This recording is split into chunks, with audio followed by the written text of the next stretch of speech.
So coming to stage, we're going to be bringing somebody here. We figured, which one of the students would probably be able to stay up the latest? Okay, going later on in the show. There's only one guy that came to mind. Please give Mr. Don Olsen.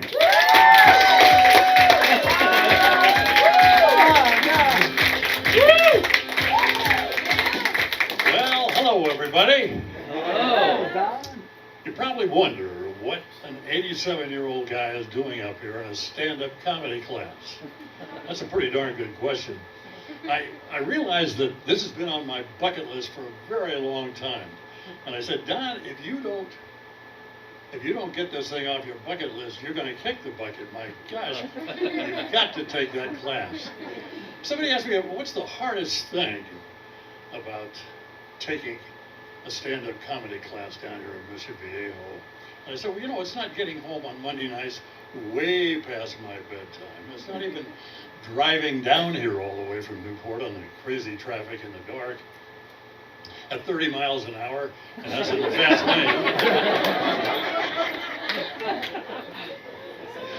The hardest thing for an 87-year-old guy taking this class in this room is getting up that doggone staircase out there. There must be 87,000 steps out there. Now, don't get me wrong, I was not born in 1987. I was born in 1935. 87 smooth years ago. And to give you some historical perspective, FDR was president and Babe Ruth was still playing for the New York Yankees. We're talking old here, folks, way back there.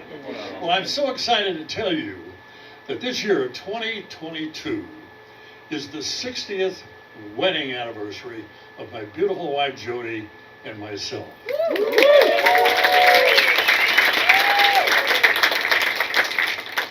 We've had a wonderful time, and I can tell you the year of 1962 was a year that I was a senior in college. And I had been taking a double major. That is, I majored in golf and I majored in girls. Now that's the perfect combination if you have no idea what you're going to do when you get out of school. So I'm sitting in my last class for the day beginning in my last semester, and I see this girl walk in across the front of the room and sit down, and I said, who was that? That's not a 10, that girl's a 15. Did you see that walk, that outfit, that body? I asked the guy next to me, I said, who was that? And he said, oh, that's Jody Norwood. She's engaged to a dental student. I said, well, that does complicate things a little bit here, but this calls for a marketing plan. So I put a marketing plan together, and it was called Operation Hot Dog. Translated means, move over cold dog, because there's a hot dog moving in. I tried to get up where she was after class, ask her to go to coffee, and introduce myself. And I said, would you like to go to coffee and discuss the class? And she said, well, I can't because I'm engaged. I said, well, why don't you take one of your girlfriends with you, and that ought to be okay. So we went down, we had a wonderful time. What a conversationalist, beautiful lady, awesome. We did that for the next 3 weeks. It was just amazing. I'm trying to hit these little ladies' doubts in her mind about, well, if you're going to get married, that's a lifetime commitment. And you sure don't want to make a mistake on that one. And anything else I could think of. And I said, have you and your fiancé ever thought about taking a time out? And she said, well, no. And I said, well, if you're going to make a mistake, you want to find out now. You don't want to find out later.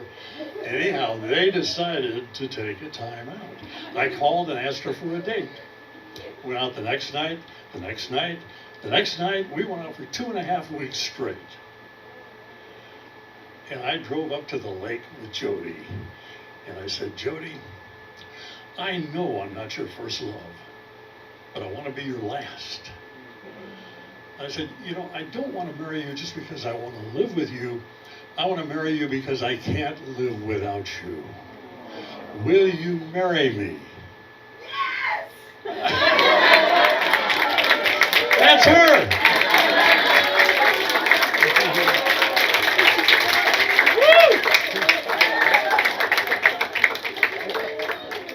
Big church wedding. My dad married us. We left immediately afterwards for our honeymoon in Carmel. We're staying at the Normandy Inn. Beautiful little place. I took the marriage license with me because I wasn't sure if you had to prove that you were married.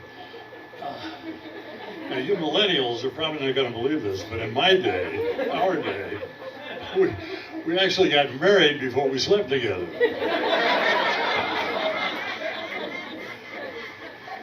Now, you see, we came before the sexual revolution. In fact, we came before the Industrial Revolution.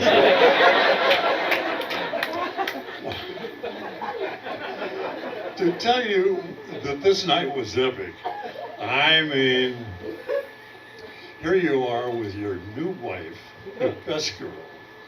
You're in a beautiful place, beautiful room, and you're under the sheets, and you're stark naked.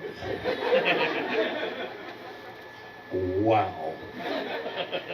To say this was an epic night is the understatement of the day, and I can tell you that it was almost like this intersection of your dreams, your fantasies all coming together at one time. I said, I just don't want this to ever end. Next morning, phone rings bright and early. It's my dad. And he said, do you have that marriage license with you? You took it before I had a chance to sign it. And I said, yeah, I brought it with me because I want to make sure they let us in the hotel. He said, well, I didn't sign it yet, which means you were not legally married.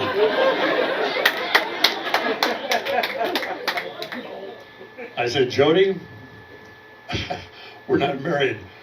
If this is sin, count me in. This is wonderful. Well, we went out for 1 month. We've been married 60 years. And it has been absolutely a wonderful ride. You may wonder what happened to her old boyfriend. Well, he became an oral surgeon, opened a very successful practice, of all places in Orange County. He's still hunting for me. But I've been registered in the Witness Protection Program with the FBI, so far so good. Now, our grandson, Eric, who's a junior at Laguna Beach High School, called me the other day and he said, Pops, I got to ask you some questions for my sociology class. And I said, okay, shoot. He said, the thing we need to understand from our grandparents for this survey we're doing is how many times do you have relations? I said, boy, they changed the curriculum from the time that I was born. And I said, let me help you out, Eric. You're trying to figure out how many times Gammy and Pops get it on, right? Have sex. I said, well, Eric, I'm here to tell you that we have sex almost every night. He said, Pops, you must be kidding. I said, no. We almost have sex on Monday night, on Tuesday night, and Wednesday night. Now, one of the things, when you're talking about senior sex, is you don't know if you're having an orgasm, a heart attack, or a cramp.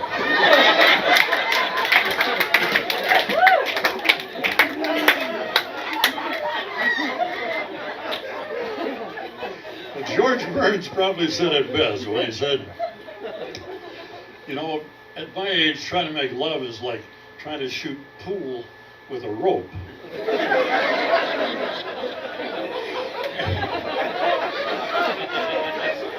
Boy, was he prophetic, I can tell you. But if you've ever experienced a problem even close to that, here comes Captain Viagra, that little blue pill that promises a big surprise. And I guarantee it works almost every night. Almost Monday, almost Tuesday, almost Wednesday. Ladies and gentlemen, thank you so much. You've been